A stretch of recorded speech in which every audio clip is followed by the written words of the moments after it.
What could drive a man of God to dismember his own wife and mail her body parts across a nation? This is not a modern horror story. It's a chilling, true account from the Bible. A warning of what happens when a society turns its back on God. A story of sin, brutality, and a desperate cry for justice that plunged a nation into civil war. Our story begins in a time of chaos for Israel. A time when everyone did what was right in his own eyes.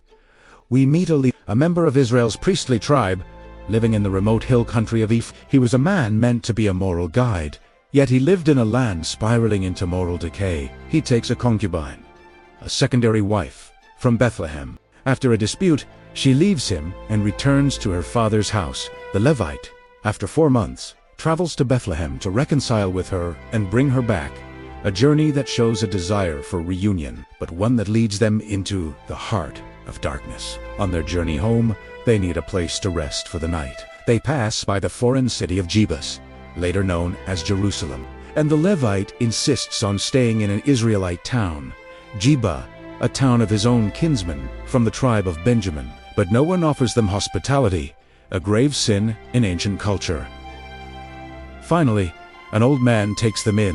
That night, the house is surrounded.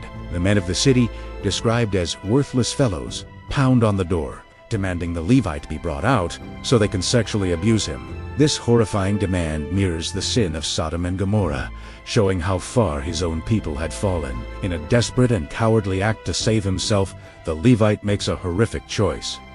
He offers the wicked men his concubine instead. He pushes her out the door, and the men abuse and rape her throughout the night. As dawn breaks, they leave her collapsed on the doorstep.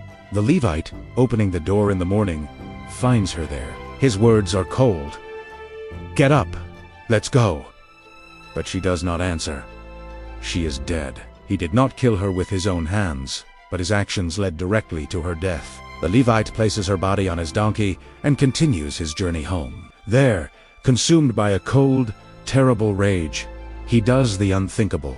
He takes a knife and dismembers her body into 12 pieces. This gruesome act was not a sign of madness, but a shocking, visceral message. In a time without modern communication, this was the most powerful way to cry out for justice. He sent one piece to each of the 12 tribes of Israel. The message was clear and horrifying. Look what our own brothers have done. Has such a thing ever happened? Consider it, take counsel, and speak up.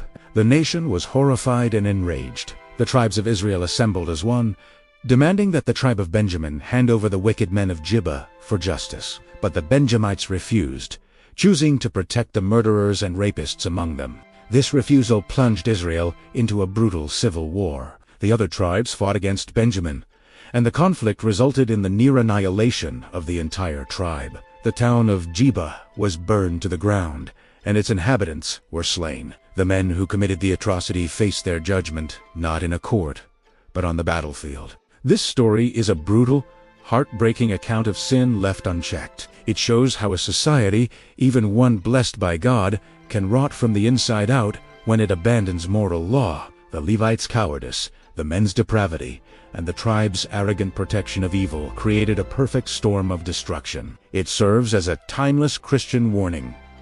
Sin has consequences. Injustice cannot be ignored. We are called to be a light in the darkness, to stand for righteousness, and to protect the vulnerable. For when a nation forgets God, it opens the door to unimaginable horror. Let us not be like the people of those days, but instead, let us be a people who uphold justice, love mercy, and walk humbly with our God. But hey, what if we decided to be the kind of folks who truly stand up for what's fair?